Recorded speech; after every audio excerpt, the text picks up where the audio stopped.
والصلاة والسلام على خير خلقه محمد وعلى آله وأصحابه أجمعين. أما بعد السلام عليكم ورحمة الله وبركاته. Mana shu safarning suhbatimizda ixlos haqida bahs yuritgan bo'ldik. Inshaalloh ana shundan qolgan ba'zi bir qo'shimchalar o'qiymiz va boshqa mavzuga o'tamiz inshaalloh. Rasululloh sollallohu alayhi vasallam mana Imom Buxoriy va Muslim keltirgan hadislarda marhamat qiladi. Innalloha ta'ala iza ahabba 'abdan qala li Jibril inni uhibbu fulanan fa'hibhu. Alloh azza va jalla bir bandani yaxshi ko'rsa, Alloh Jabroil farishtaga aytadiki: "Ey Jabroil, men falon bandani yaxshi ko'rdim va siz ham uni yaxshi ko'ring." Jibril alayhisalom Allohning buyrug'iga muvofiq mana shu bandani yaxshi ko'radi va samo ahliga qarab aytadi: "Ey farishtalar, Alloh falon bandani yaxshi ko'rdi, sizlar ham yaxshi ko'ringlar." Va yer ahli ham mana shunga javob beradi. Alloh taolo bir bandasini yomon ko'rsa, xuddi shuni aksi bo'ladi. Ey Jibril, men falon bandani yomon ko'rdim, yomon ko'ring deb aytadi. Va mana shu narsa davom etadi. Ana shu bandani yer ahli yaxshi ko'rganligi, osmon ahli yaxshi ko'rganligini alomati shuki, yer yuzida bu uchun qabul doim ochiq bo'ladi. Ya'ni odamlar u odamni yaxshi ko'radi. Odamlar uni gapini oladi. Odamlar unga qarab intiladi. Va aksincha, agar Alloh taolo bir bandani yomon ko'rgan bo'lsa, mana shu yer yuzida yashayotgan hayotda bir chekkaga surilib qolayotganligi, odamlar uni qabul qilmayotganligidan inson o'zi bilsa bo'ladi. Ulamolardan Shaqiq ibn Ibrohimga bir kishi kelib aytdiki: "Ey Shaqiq, odamlar meni yaxshi odam deyshadi. Shuni rostmi yoki yolg'onmi, yaxshi yoki yomonligini qanday bilsam bo'ladi?" Shunda u kishi javob beribdiki: "Ichingdagi sir-asrorlaringni yaxshi odamlarning oldiga borib aytib ko'r. Ichingda birovga aytmayotgan gaplaring bo'lsa, niyatlaring bo'lsa, yaxshi odamlarga aytib ko'r. Agar ular sendan rozi bo'lsa, demak yaxshi odamsan. Agar sendan norozi bo'lsa ishingdagi narsalardan, demak sen yaxshi odam emassan." Ikkinchidan, dunyo hayotini qalbingga ro'baro qilgin. Ya'ni boy bo'lib ketdim, dunyoda hamma matosi meni qo'limga keldi deb turib o'zingga shunday bir tasavvur qilginki, agar qalbingga bu narsa yoqayotgan bo'lsa, yaxshi odam emassan. Chunki yaxshi odamlar hech qachon dunyoda qalbiga joylanmaydi. Yo, agar qalbing bundan o'zini olib qochadigan bo'lsa, Allohning fitnasi deb qaraydigan bo'lsang, demak yaxshi odamsan. Uchinchidan, nafsingga o'limni ro'baro qilib ko'r. Agar o'limni nafsing xohlayotgan bo'lsa, Parvardigorning didoriga yetishlikka mushtoq bo'layotgan bo'lsang, demak yaxshi odamsan. O'limni o'zini emas, o'limni orqasidan keladigan narsani. Bu Parvardigor azza va jallaning huzuriga borishligidir. Homid al-Lifofiy aytadi: Alloh taolo bir bandani halok qilmoqchi bo'lsa, unga 3 ta narsani beradi. Diqqat qilaylik. Bizda bormi, yo'qmi? Birinchidan, yarzuquhul ilm va yamna'uhu an amalil ulama. Alloh bir bandani yomon ko'rib, halok qilmoqchi bo'lsa ham ilm berib qo'yar ekan. Faqat mana shu ilmiga amal qiladigan olimlarni amalidan to'sib qo'yar ekan. Ilmni o'qigan, biladi, ko'rib bilib turib shuna qilishadi deymiz-ku ba'zida. O'qib, ko'rib, bilib turib amal qilmayotgan bo'lsa, Alloh taolo shu bandani halok qilishi ehtimoli yo'q ekan. Bilib turib, o'rganib turib, ilmli bo'lib turib shunga amal qilmayotganligi, ahli ilmlarning ishini qilmayotganligi Alloh taolo shu bandani halok qilib qo'yishi mumkinligiga bir ishora hisoblanadi. Biz bilmaymiz, faqat ulamolarga deb tushunmaylik bu narsani. Bu har bittamizga tegishli. Shakani ham emas, narsani bilmaymiz hozir. Mana shu yerda o'tirganlar. G'iybatni, birovning haqqini, tuhmatni, ko'zni zinosi, tilni zinosi bilamiz, lekin nimaga amal qila olmayapmiz? Bildirib turib Alloh taolo amalni bermaydi shu bandasiga. Ikkinchidan, Alloh taolo yaxshi kishilarni suhbatida o'tirishga nasib qiladi bir bandani. Yaxshi odamlar bilan yuradi, lekin ana shu yaxshi odamlarning qadriga yetmaydi bu odam. Yarzuquhu suhbatas solihin va yamna'uhu an ma'rifati huquqihim. Yaxshi odamlar atrofida yuradi, ulardan bilan ham suhbat bo'ladi-yu, lekin ularni hurmat qilishlikka hech qachon muvaffaq bo'lmaydi. Demak, ilmli bo'lsalar, yo yaxshi odamlar bilan yursalar, odamni yaxshi degani emas ekan. Agar ana shularning ichida yurib, shular bilan loyiq muomalada bo'lib, ilmiga amal qilayotgan bo'lsa, Alloh taolo yaxshilik qilib berdi bu ilmda. Uchinchidan, Alloh taolo unga yaftahu alayhi abwab at-ta'at va yamna'uhu min ikhlasil amal. Juda ko'p savobli ishlarni qilishning imkoniyatini beradi bir bandasiga.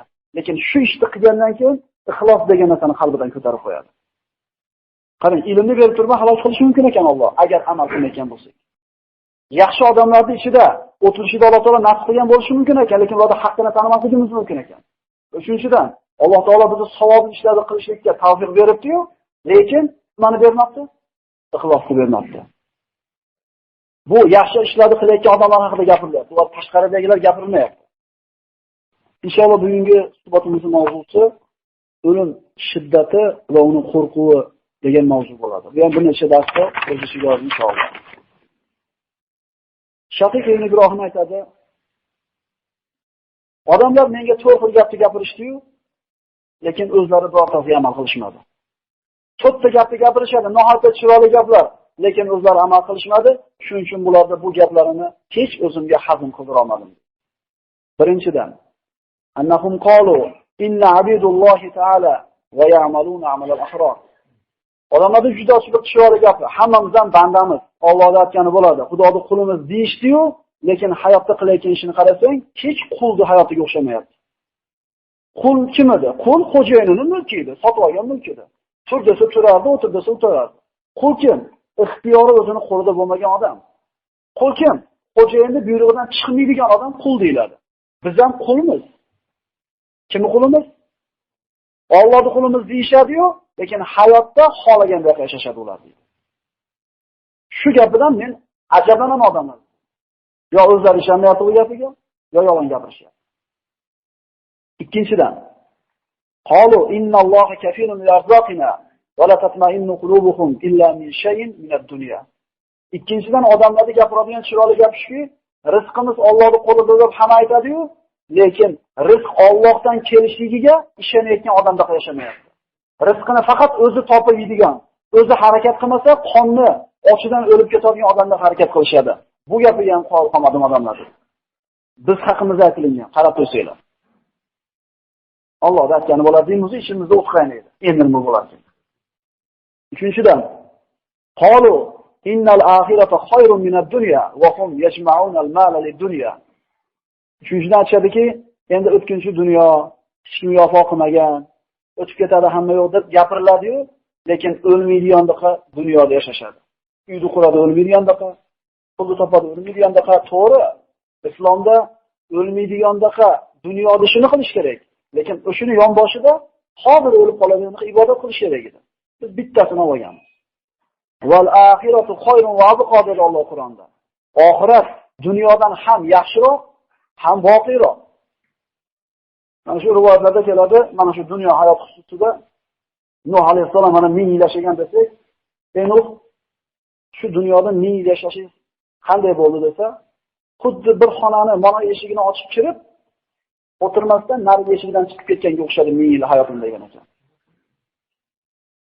Biz eshigini topini ushlashlikka ham bormagan bo'lsa kerak, agar 1000 yilga biz 50 yil 60 yil hayotimizda qolsak, bilamiz shunaqaligini.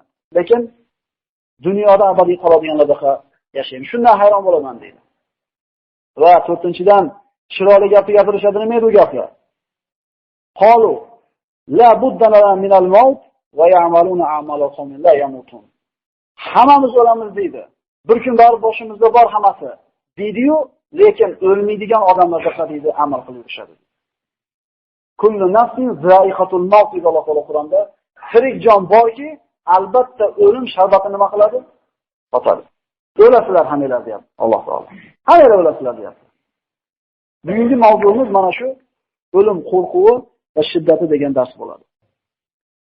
Imom Ahmad keltirgan hadislarda Rasululloh sollallohu alayhi vasallam marhamat qiladi. Man ahabba liqa'allohi ahabballohu liqa'ahu. Hali o'lim haqida gapirsang, hamma biladi bu narsalarni. Xuddi unga tegishli joy yo'qda qada. Men endi 40 ga kirdim. 40 ga kirganlar. Endi 30 ga kirdim. Hali shunisi ajablanarli, hamma eshitadi, lekin xuddi unga aloqasi yo'qdek. Bu shaytonning bizni aldab qo'yganligini bir belgisida. Hozir o'lib qolsanchi degan savol kelsa, nafasingizni shamol olsin. Nimcha nafasingiz sovuq bo'ladi. Alloh taolo deydi Rasululloh sollallohu alayhi vasallam. Allohni ko'rishni xohlaganda Alloh ham ko'rishini xohlaydi. Bir banda Allohni ko'rishlikka intilib, Allohni yaxshi ko'rsa, Alloh ham bu bandani yaxshi ko'radi. Endi kim dedi Rasululloh? Allohni ko'rishni yomon ko'rsa, Alloh ham bu bandani ko'rishni yomon ko'radi. Allohni ko'rishlik uchun o'rtada nima bor? O'lim bor. Shunda sahobalar, "Ya Rasululloh, biz hammamiz o'limdan qo'rqamiz-ku. O'limni yomon ko'ramiz deganda, o'limni yomon ko'rishlik boshqa narsa. Allohni oldida ko'rishlik boshqa narsa. Boya aytganimizdek, ana shu bitta tishingizni sug'urtirmasangiz og'iraveradi. U tishni sug'urtirishni yaxshi ko'rmaysiz. Undan keyingi xotirjam og'rimasdan yashashni yaxshi ko'rasiz, lekin shu tishni sug'urtirish kerak-da. Mo'min odamga deb Rasululloh sollallohu alayhi vasallam o'lim soati ixtizor holati kelar ekan, uni ro'parasiga ana shu xushxabarni olib kelgan Alloh tomonidan yuborilgan bir elchi keladi-da va Allohning huzurida uni kutib turgan mukofotlarning xushxabarini beradi. Shunda haligi banda Alloh taologa mukofotlarni eshitgandan keyin uning uchun eng yoqimli narsa o'lim bo'lib qolar ekan. Chunki shu o'lim bo'lsa, shu o'limni nima ichib olsa sharbatini Alloh oldiga boraman ekan deganda o'limni yaxshi ko'rib qolar ekan. Va aksincha, fosiq bo'lgan banda o'lar ekan, kofir o'ladigan soati yetib kelar ekan, Alloh taolo unga Allohning huzurida qanaqa azob borligini xabar yetkazadigan qo'sh tilmoq ichidagi xushxabarni yetkazar ekan. Shunda haligi odam uchun o'lim eng yomon narsa bo'lar ekan. Abu Hozimdan so'rashadi, nimaga biz dedi oxiratga intilmaymiz? Desa u kishi javob beradiki, chunki sizlar dedi. Dunyo degan hovlilarni obod qilaman deb, oxirat degan hovlilarni vayron qilib deylar. Endi kim obodxonadan vayronxonaga chiqishlikni xohlaydi? Ikkita xonangiz borda, hamma jihozini bukib yopishib oldi. Uyda aynaga ham qolmadi, hech narsasi qolmadi. Kim chiqib keladi uyiga? Abu Dardo roziyallohu anhu islomga kirishligidan burun boy sahobalardan bo'lgan, nohata puldor bo'lgan. Lekin dinga kirgandan keyin dunyoda nari tegan o'zidan. Hindga vali qilib jo'natadi Umar ibn Xattob, gubernator bo'lib boradi. Uyiga mehmonlar kelsa, yemog'ini beradi, ichmog'ini beradi, u hokimning uyi bu. Valiyning uyi. Yotar mahalda mehmonlarga xonani to'g'izda ovqat olib chiqib ketdi, ko'rpa to'shagiga yopingan hech narsa olib chiqib bermadi. Shunda mehmonlar ozgina kutishdi, yana ozgina kutishdi. Abu Dardo chiqmaydiganga o'xshab qoldi. Shom va Suriya mamlakatlari bizga o'xshagan kechki paytda salqin bo'ladigan joylar. Abu o'sha bermasmikan deb ichidan bitta bir chopqonroq borib turib eshikni taqillatdi. Chiqdi, Abu Dardo dedi, yotmoqchimiz dedi. Yaxshi yotibsizlar dedi. Ha bir yo'qmi yopinchi bergani desa, biz ham o'zi shunaqa yotamiz dedi. Ajib dedi. Bu qanday yashayapsizlar bu dunyoda bunaqa qilib desa, bizni qo'y naryoqda bitta vatanimiz bor dedi. O'sha yoqqa jo'natyapmiz hamma yo'q dedi. Ular shunaqa ishlanganki, jo'natib yuboravergan. Xo'p, rahmat. Oxiratga jo'natyapsiz ekan, lekin dunyoda ham yashash kerak ozgina. Haligi 8 qavat, 9 qavat halab qo'ygan kurpa ostoqlarni aytmayapti bizga o'xshab. Shpaniyada qavat-qavat turgan shin futbolka ko'ylaklarni gapirmayapti. Shundalik kerak bo'ldi, yopinchiqni so'rayapti. Bizni kambag'alimiz ulardan boydan boy bo'ladi hisoblanadigan bo'lsa. Bizni dedi Rasululloh sollallohu alayhi vasallamning bitta so'zi doim to'sib turadi bu narsadan dedi Abu Dardo. Nima u? Ana shu oxirat degan vataninglar yetishida o'rtada bitta dovon keladi, perevol keladi. Yukinglar qancha yengil bo'lsa, shu dovondan shunday yengil o'tib ketasizlar. Yukinglar qancha og'ir bo'lsa, shuncha qiyin o'tasizlar dedi. Yukimizni yengillatyapmiz dedi. Demak, oxirat degan uyimizni obod qilib, yoqib, uzatib, yoqib jo'natib turgan bo'lsak, o'lim nima? O'sha vatanimizga jo'natadigan bir ko'prikmidi? Biz nimalarda g'amida yuribmiz, birodarlar? Qadaru shiddatil maut va kurbuhu alal mu'min ka qadari 300 zarbatan bis-sayf. Mana keltirilayotgan asarlarda o'lim degan narsa nima? O'limni eng kichkina o'xshatishligi bir kishini qilich bilan bir marta chopsangiz qanaqa azob bo'ladi? 3 marta chopsangiz qanaqa azob bo'ladi? O'limni shiddati bir insonni 300 marta qilich bilan urganda qanday mashaqqat azob chekadi? Shundan ko'ra achchiqroq o'limni sharbati deydi. Lekin hammamiz peshonamizda turibdi. Hammamiz peshonamizda turibdi. O'lim shunaqa haqiqatki, hech kim inkor qila olmaydi. Xudoning yo'q deyotgani ham, jannatda do'zaxda yo'q deyotgani ham baribir nima deydi? O'lim bor deydi. Hatto ahmoq odam o'limni borligini biladi, o'shuning uchun mashina tagidan tashlamaydi. O'lib qolaman. Rasululloh sollallohu alayhi vasallam mana shu aytilgan hadis bilan dunyoda mashaqqat har qancha og'ir bo'lmasin, lekin o'limning shiddatini oldi hech narsa emasligini bayon qilyapti. Chunki dunyodagi hamma mashaqqat bu dunyoda mashaqqati. Lekin o'lim bu oxiratning mashaqqatlaridan. Endi albatta oxiratda azobi dunyoda azobidan ko'ra og'irroq bo'ladi. Rasululloh sollallohu alayhi vasallam oldiga bir kishi kelib, "Ya Rasululloh, menga bir ajoyib bir ilm o'rgatishingiz uchun keldim" dedi. Rasululloh sollallohu alayhi vasallam aytdi, ilm o'rganishingdan burun ilmni asosi ustida nima ish qilding? Ilmni boshida nima ish qilding deganda, ya Rasululloh, ilmni boshi degani nima degani? Ilmni boshlanishi nima degani deganda javob berdiki, hal arafta robbi azza va jalla. Robbingni tanidingmi dedi. Dedi, ha, Alloh qodir qilgancha tanidim. Allohning haqqini bajarishida nima ish qilding? Alloh qodir qilgancha dedi. O'limni tanidingmi dedi. O'limni tanidim dedi. U uchun nima tayyorgarlik ko'rding? Alloh qodir qilgancha dedi. Bor dedi. Borganda mana shu aytilgan Allohning haqqi, o'limga bo'lgan tayyorgarlikda nimani qilib kelgan bo'lsang, shuni ko'ribki, shunga tayyorgarlikni zo'r qilganingdan keyin kelgin, men senga bir ilmni ajobini o'rgataman. Uchinchisi deb turadi payg'ambarimiz, qo'lingni ko'ksingga qo'yib turarkanki, birodaringga nimani ravo ko'rsang, o'zingga ravo ko'rganda ravo ko'r birodaringga. O'limga tayyor bo'l, Allohning haqqini bajar. Ilmda asli shu bo'ladi dedi. Xulosa, inson Allohning haqqini ado qilsa, o'limga tayyorgarlik ko'rib, o'ziga yaxshi ko'rgan narsasini birodarga ravo ko'rsa, shu odam ilmli odam deyiladi. Agar to'y qiltirdi bilmasa ham, fizika, matematikani zo'r bilmasa ham, Allohni tanibdi, o'limda borligini bilibdi, birodarga yaxshi ravo ko'ribdimi? Demak, shu odam ilmli odam deyiladi. Rasululloh sollallohu alayhi vasallam mana quyidagi oyatni o'qidi. Astagfirullah. Faman yuridillahu an yahdiyahu yashrah sadrahu lil-islam va man yurid an yudillahu yaj'al sadrahu dayiqan haraja. An'am surasi. Alloh taolo qaysi bir bandasini hidoyatga boshlamoqchi bo'lsa, uni ko'ksini islom uchun yorib qo'yadi.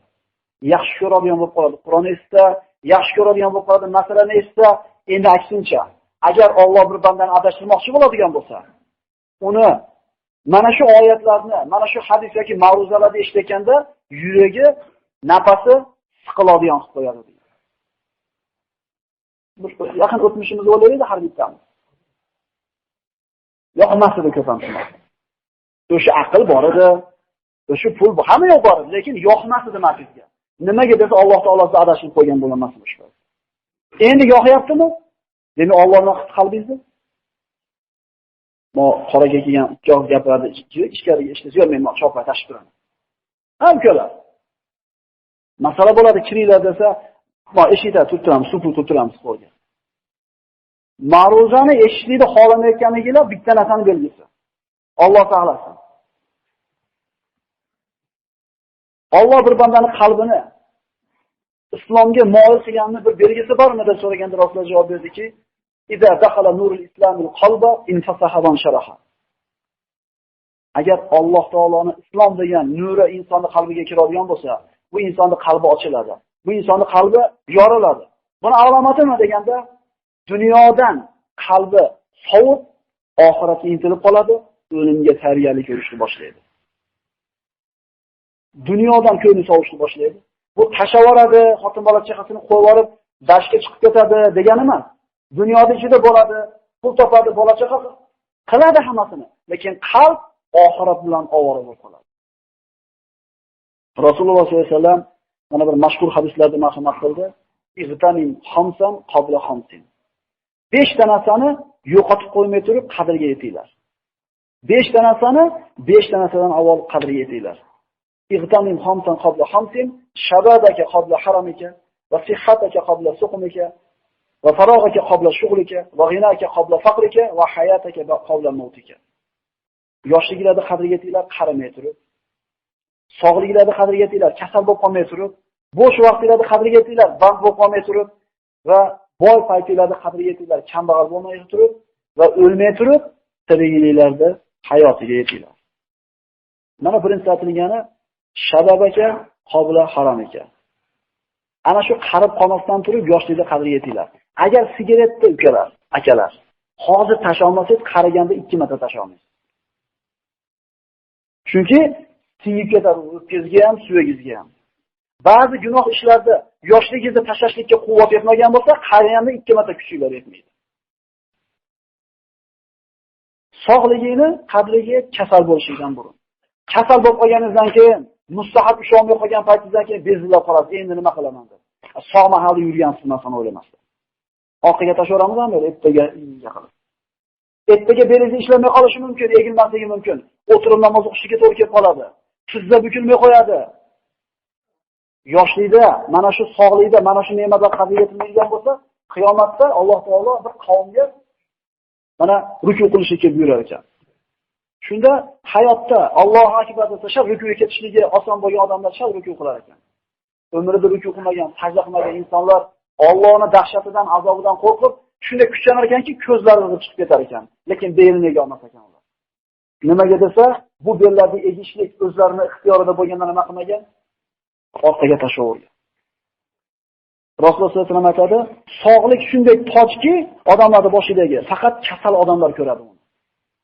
Banesiga borsangiz ko'rasiz, bura hasatani yuribdi, bura shishasini chiqarib yuribdi, bura inqilab yuribdi. Biz o'zi bizda yo'q bo'lgan ne'matni ila ko'ramiz yo'qligini. Bor bo'lgan ne'matni borligini, borligi uchun nima qila olmaymiz? Borda u. Farog'ika qobla shug'lika. Ya'ni inson o'zini bo'sh vaqtini qadriga yetishlik kerak, band bo'lib qolishlikdan burun. Yoshlikda o'qib olish kerak, birodarlar, yoshlikda. Uylanasiz, ikkita bolali bo'lgandan keyin kitobga qaraysiz, o'zingizni majbur qilib, kalla nima qilmaydi o'zi? Olmaydi. Va g'inaka qobla faqrika. Boyligini qadriga yetgan, kambag'al bo'lib qolishlikdan burun. Endi inson agar Alloh berayotgan ozgina ovqatga rozi bo'lsa, bu shu kunini g'animat bilayotganligi, shu kuniga rozi bo'layotganligini belgisi ekan. Qoningiz to'yapti, boshingizda tomingiz bor, ustingizda kiyimingiz bor, g'animat bilan ibodat qilib qoling. Chunki Alloh taolo ertaga sog'ligingizni olib qo'ysa, ertaga tinchligingizni olib qo'yadigan bo'lsa, ibodatga oshinomay qolasiz.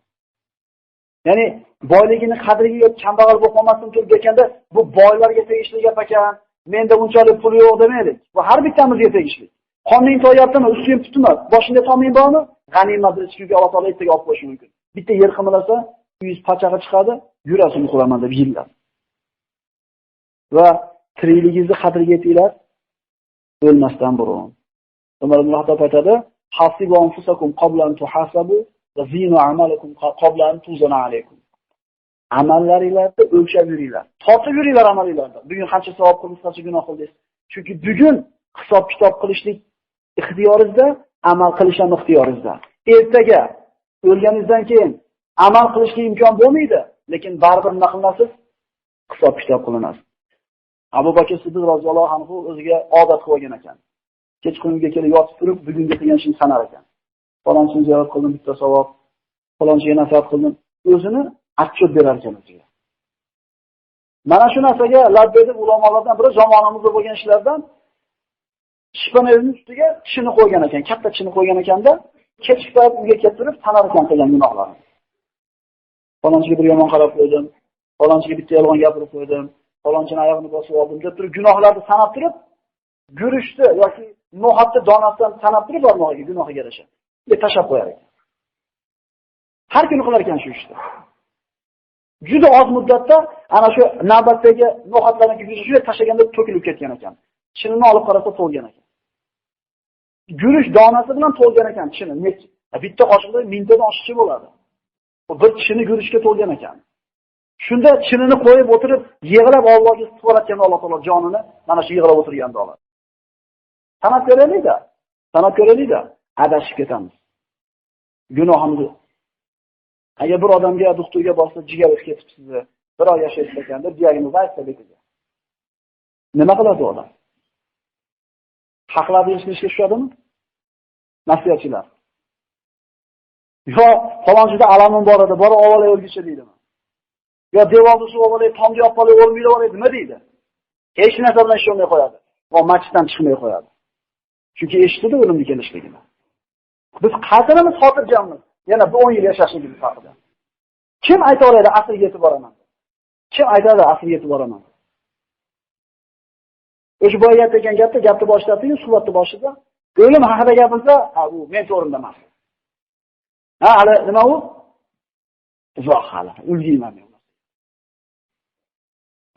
Haligi yoshlarni-yu, bo'pti yosh desa, qarilarda ham shu narsa bor-da. Hali uzoq deydi. Shayton mashatta bizni aldab qo'ygan.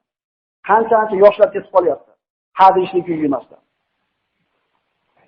Bir olim aytadi, yoshlikda ha endi yosh bo'ladida, o'lgilida ibodat qilmasang, bo'ydoq bo'lgan paytingda, yoshlik, bevoshlikda o'ynab yursang, qariganingda zaif bo'ldim, ibodat qila olmayman desang, qachon ibodat qilasan Allohga deyapti. Kichkinaligida yosh deb qo'y, qiynama buni deyapti. So'p chiqib ketdi 12 yoshgacha. 12 dan 30 ga kirguncha yoshda, endi yoshlik, bevoshlik bo'ladi, Xudo xolasa deb turib, unda orqaga surdingiz. Endi qarigandan keyin mustahab turmay qoldi. Tahorat turmay qoldi. Kalla olmay qo'ydi. Endi qarilikni pesh qilib turib, uzr qilib ibodat qilmayapsiz. Qachon qilasizlar ibodat bunda? Bundan tashqari kimga kerak bu ibodat? Kimga kerak? O'ziga kerak. Rasululloh sollallohu alayhi vasallamning ansorlardan biri ana shu vafot qilishlik ixtizor holatda turar ekan, Payg'ambar alayhisalom Azroil alayhisalomni ko'rdi. Jonini olishiga kelib turgan Azroil alayhisalomni. Va aytdi: "Ey Azroil, bizni bu do'stimizga yumshoq muomala qiling. Jonini qiynamasdan oling." dedi. Shunda aytdi: "Ya Rasululloh, men har bitta mu'min uchun rafiq, yumshoq muomala qilib jonni olaman. Va hech kimni ruhini Allohdan siz ola olmayman. Qayerda qachon olishligini bilmaydi Azroil alayhisalom. Agar bir bandani ruhini chiqarib oladigan bo'lsam, ahllari o'va solib dotvo deydigan bo'lsa, qaytarib solib qo'ymaydi. Faqat ana shu mayyit azob chekadi. Agar rozi bo'lsa Alloh tomonidan ajr oladi. Ya Rasululloh, albatta men sizlarni har bittalarni yuzinglar bilan taniyman. Hadislarda kelar ekan, Azroil alayhisalom har kuni har bitta odamning peshonasiga 5 marta kelar ekan. Lekin inson bolasi buni sezmas ekan. Agar jinni sog'ini sezsa o'lib qoladi. Alloh azza va jallaning qudrati ilohiyasi. Necha milliard odam bo'lsa, shunda 5 mahal Azroil alayhisalom peshonasiga kelar ekan, ol degan lahzada Alloh taolo olar ekan. Ya'ni kim qayerda, qachon o'lishligini la tadri nafsun maza taksibu g'ada va la tadri nafsun bi ayyi ardin tamut. Alloh taolo aytadi Qur'onda, nafs deydi, ertaga nima ish qilishligini bilmaydi va nafs qayerda o'lishligini ham bilmaydi. Alloh izn bermasa, bitta pashaning jonishlikka ham Azroil alayhisalomda ruxsat bo'lmaydi. Mana suhbatimizni nihoyasida ulug' sahobalardan bo'lgan, ulug' fotihlardan bo'lgan sahoba Amr ibn Os roziyallohu anhuning vafot haqida gaplashamiz. Amr ibn Os roziyallohu anhu aytar edi: "Men hayronman. O'layotgan odam jon taslim qilayotgan paytda tili ixtiyorida bo'ladi. Aql hushi joyida bo'ladi. Qanday o'limda ta'riflab bera olmas ekan?" deb qo'yar ekan. Endi o'ziga ana shu o'lim soat yetgan paytda Abdulloh ibn Amr ibn Osning o'g'li aytadiki: "Ota, tili sog' paytingizda mashaqa berdingiz. Tili, jag'i, aqli o'zida bo'lib turib o'limda qanday tasvirlab bera olmas ekan?" derdingiz. Mana o'sha holatga o'z keldingiz. Endi tasvirlab bermisizmi ota deganda, bolam, buni tasvirlashlikda iloji yo'q ekan. Lekin ba'zi bir narsalarni aytib beraman. Go'yoki meni ruhim jinani teshigidan itarilib nariga chiqarishga majbur qilinayotgandek. Go'yoki 7 qavat osmon yer bilan meni qisib o'rtaga olayotgandek. Go'yoki Tuhoma tog'lari yelkamdan bosib turgandek. Ya'ni men hammasini aytib bera olmayapman deydi. Yig'lab aytadi: "Ey o'g'lim," deydi, "meni hayotim 3 qismdan iborat edi. Birinchi qismida hayotda eng yomon ko'rgan kishim Muhammad alayhisalom edi. Menga va'id bo'lardi agar ana shu paytda Alloh taolo jonim olganida. Allohga hamdlar bo'lsin, ana shu johil paytimda, dinsiz paytimda Muhammad alayhisalomni o'ldiraman deb yurgan paytda jonim olmabdi. Allohga hamdlar bo'lsin. Umrimning ikkinchi qismi Rasulullohga iymon keltirdim. Dunyodagi eng sevimli kishi bu Rasululloh sollallohu alayhi vasallam bo'ldi men uchun. Qaniydi shunda jonim olganda Alloh, Rasululloh menga janoza o'qib, haqqimga duo qilishlik sharafiga muyassar bo'lar edim. Endi 3-chi qismida deydi hayotimda. Meni deydi qo'shinlarga boshliq qildi. Boshqa mamlakatlarga borib fath qildik. Bizni amir qilib saylashdi. Endi qancha odamlarga zulm qildik, qancha adolat qildik, Alloh taolodan qo'rqaman. Qaniydi ana shu umrimning 2-chi qismida o'tib ketganimda dedi. Bu yerda o'tirganlar muxlos olishimiz kerak. Dinsiz yashab ko'rdik. Allohga hamdlar bo'lsin, benamoz holda jonimiz olmabdi. Dinga kirdik. Qalbimiz Alloh bilan, payg'ambar bilan ovora bo'lib, duo qilaylik mana shu orta jonimiz olsin. Parvardigor sajda qilib turganda jonim oldi so'raylik-da, qo'rqmaydi. Qo'rqmaydi. Shu 60 yilmi, 70 yilmi ko'rasiz umrda. Faqat qaysi joyda jon taslim qilishingizni so'raydi Allohdan. Berorsa, shahidlikni rosakamiga Allohdan so'ragan banda deydi. To'shagida yotib o'lsa ham shahid darajasida. Faqat rosakamiga so'ragan bo'lsa. 3-chi qismi vali bo'ldik deyapti. Endi 3-qismi o'tibdi bizning hayotimizga. Endi buni bu yoqqa nima bo'ladi? Buni bu yoqqa nima bo'ladi?